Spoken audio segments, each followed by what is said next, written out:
Florida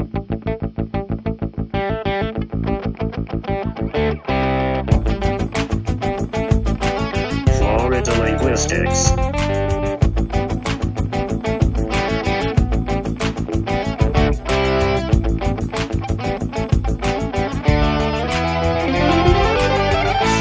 Welcome back, Florida Linguistics podcast listeners. This is the podcast for Tuesday, January 15th, 2013. I'm here with Becky Ballard, who's my sister. Welcome, Becky. Hi, Lee. She agreed to sit down with us for a few minutes today to talk about her experiences with language. So I understand that you have experience on 6 continents, in particular Northeast Asia, Latin America, and you've even been to Australia. Can you tell us some about your experiences there? So, I guess the first continent that I went to was Europe, and I went there in 7th grade, and then I returned again for study abroad, and I've done a lot of traveling throughout Europe. So I've been to most countries in Western Europe and a couple countries in the eastern part of Europe. I lived in Asia, so I lived in Malaysia and Hong Kong and even Beijing. I traveled to Australia. The only place in Africa that I've been is Morocco, unfortunately. I would like to explore more of that continent. And the same to be said for South America. The only place that I've been there is Colombia, and I've been to Central America, and I've been to a number of Caribbean countries. So I think my number now is in the mid-30s, but I have the personal goal of visiting 100 countries over my life, if possible. Well, you've gotten a great start and been to some incredible places. I feel very, very blessed. What are your experiences with language so far in those countries you've traveled to? So, Lee, I am nowhere near as cool as you because I go to all these places and I speak English. I did study some Latin in school, which was interesting academically, but really not helpful at all. I do not encourage people to study that language if they're interested in doing extensive traveling, which is just wonderful. And then it's really made me more interested in learning some Spanish because I have enough of a foundational base there to get by, but I'd love to do more than to get by and actually have some conversations with people in their native language, and especially thinking about the arts, thinking about music, and music was just everywhere in Colombia, and being able to just understand a little bit of that was a great experience. But I had the experience of going all over the world, with the exception of Spanish-speaking countries, speaking English. Oh, well, you're drawn to Spanish now, and maybe as you continue to work towards your goals, the doors will open up for you and you'll be able to have interesting conversations with the people you meet in the U.S. and when you're traveling to Latin America. Absolutely. Well, I'm really lucky that I have some friends here in Washington, D.C. who are native Spanish speakers and some friends in other parts of the country who are native Spanish speakers. And I think it's just wonderful to be able to chat some with them or even with their parents. Yeah. Okay. So do you have an opinion about the role of language in the U.S.? I know it's a very hot topic, and there's a big debate about whether English is the language, or should there be one language, or multiple languages. How can we accommodate multilingualism? Where would you stand on that question? So I'd say that English has been the language, the primary language in the United States, but English came here with colonialists. I mean, there were people who were living here before the Brits came here, and they had a language and a culture and a society, and I think that we, and I include myself in the we, often forget about that. However, throughout the history of the United States over the past 300, 400 years, English has certainly been the primary language. And I don't see that changing anytime soon. As I said, I've been all over the world. I've been to more than 30 countries and done just fine getting by with English in all of these places. Now, I tend to go more to major cities, so I do think that it is different if you're leaving the capital cities. Right. I really don't have any problem with having a lot of Spanish in this country. I actually think that Spanish is really a beautiful language, and I'm really interested in Latin culture. And I think it's a really neat opportunity for Americans to get out of our monolingual rut and become bilingual, because this is not at all my area of expertise, Lee. This is yours, but I've read some interesting things that talk about just how challenging it is for a child's brain to become bilingual and how it can really help you think and process. And it's just a good opportunity for America to not be so isolationist in its thinking and to be able to communicate with other people, with some of our neighbors. Right. So I think I actually really am enjoying it. I don't know that I don't know that I see America becoming trilingual anytime soon. And also, Spanish is not as difficult a language for Americans to learn as, say, Mandarin. So one of the wonderful things about Spanish is we already are familiar with some of the basic words. I mean, it's silly things like yo quiero Taco Bell that you hear on TV, but you're at least a little bit familiar. While if you were to ask someone to name a phrase and say Mandarin, people wouldn't be able to do it. Yeah, that's a good point. So that's a real famous catchphrase from the 90s, the commercial with the Chihuahua. And so you would be in favor of encouraging Spanish and English to develop over the coming years as the languages spoken primarily in the U.S.? I would. I don't know that I have a take on whether or not we should have one or two official languages or any official language, but I wouldn't be upset at all thinking about what I call my hypothetical children speaking both English and Spanish and even attending classes in Spanish. Mm-hmm. Okay. Now, I know that there are a lot of changes going on in the D.C. public schools. You've been in D.C. for about 5 or 6 years. So have you heard about the language aspect of the debate as far as the D.C. schools moving forward? So, I mean, the D.C. public schools are interesting because I've heard that per student, there's more money spent per student in Washington, D.C. than anywhere else in the country. But in terms of getting the results that I think just about anyone would hope for in the public schools, D.C. has really been lagging behind, and whether or not you interpret that in a more conservative or liberal way, in a more holistic way, the schools just objectively have faced some challenges. Mm-hmm. But I do see some real glimmers of hope. There have been some outstanding people with the D.C. public schools, and people are putting in long hours and have incredible backgrounds from everything that I've heard.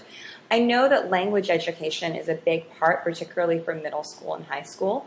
For example, a couple blocks from here, we have what's called Washington Latin School, and it's a charter school, and all the students study Latin there.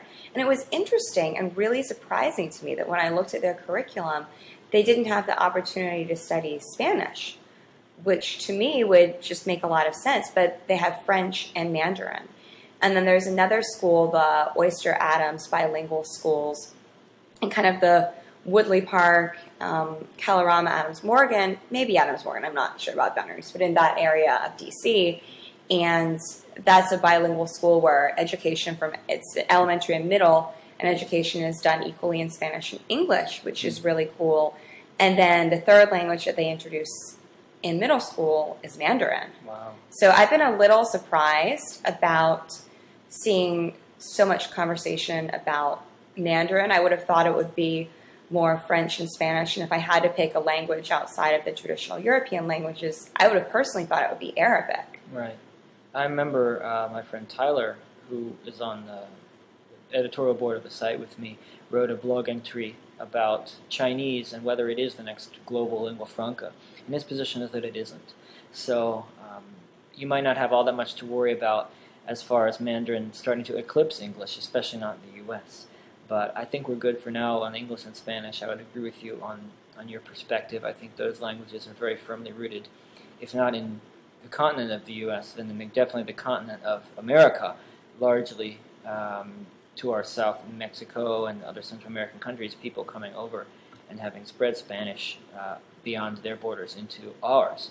So that we haven't seen that happen yet with China, because they have a large ocean to cross. But the connections are growing daily, and I think that's probably why Chinese is becoming more popular, because it's seen as a language that's associated with business and industry. Right. Well, and a large chunk of the world's population speaks, and if you're talking about Chinese, you do need to clarify what you're talking about, whether Mandarin or Cantonese or another Chinese language. But a large portion speaks Mandarin. It was interesting. Some of my very educated friends, when I moved to Hong Kong, said, "Oh, are you going to study Mandarin?" And I could have studied Mandarin there, but I think that they thought that people there spoke Mandarin Chinese while they spoke Cantonese. And there are just so many political dimensions of language. And I know that, Lee, in the area where you lived in Eastern Europe, Russian and what Russian means to people is a very political question as well as a practical one. Mm-hmm. And whether or not you want your children to learn Ukrainian isn't just a question about business, but it's also a question about culture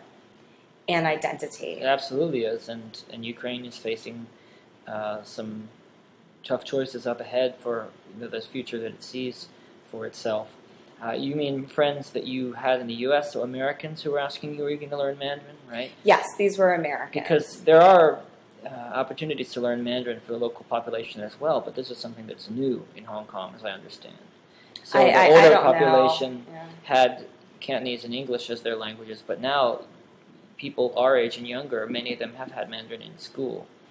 Yeah, I just really wasn't interested in studying Mandarin or Cantonese, and the main reason for that is I just think it's a higher hill for me to climb. Oh, okay. A lot of the people listening to this website probably are maybe more feel that language is really one of their gifts, and I don't think that I'm poor at it, but there's a lot of other things that I'm interested in terms of understanding and connecting with the culture, and I'm aware that language is a real gap of mine, and my husband would also be clear and say that he feels like it's a real gap of his.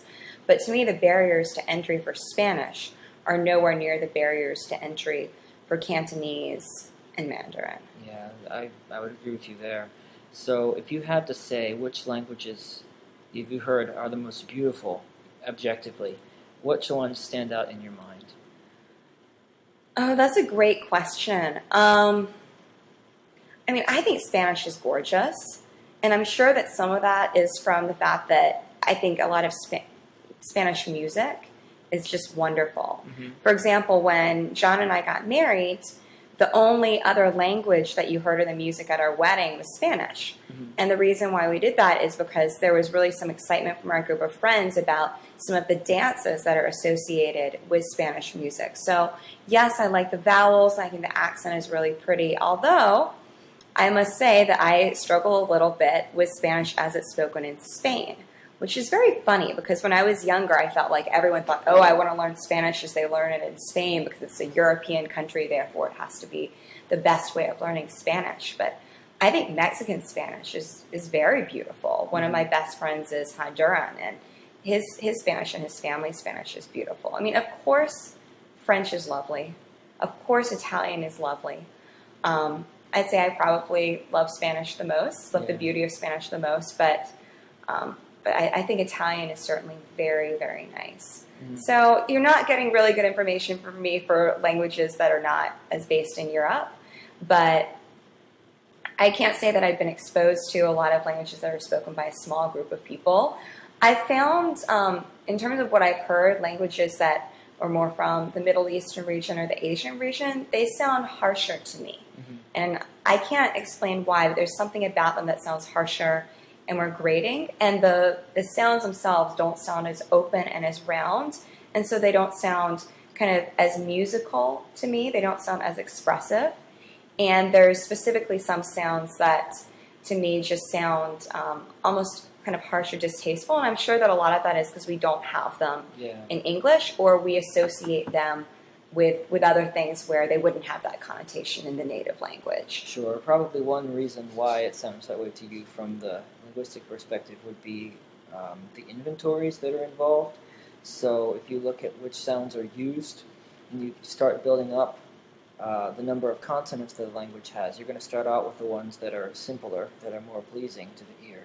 And then when you add more consonants into the language, in order to have more words that are contrasted via those consonants, you're going to have ones that sound harsher and harsher as you gradually build up the inventory. And the same is true with vowels. You're going to have vowels that sound very clear and easy to distinguish, but when you add in more vowels to the language, you're going to have more vowels that sound just kind of like, oh, and to speakers of other languages, it's difficult to distinguish those vowels. Absolutely. So it depends on the decision that the language has to make. And in the case of Spanish, it has a very small number of sounds, and that's why it probably sounds pleasing to you. I love that you just personified language and said the decision that the language has to make. Yeah. Okay. That's pretty cool. Awesome. Well, thanks for this interview, Becky. We enjoyed it very much. You're so welcome. To all you listeners out there, we hope to see you back here again soon. Thanks for listening. And this has been FloridaLinguistics.com, January 15th, 2013. Florida Linguistics.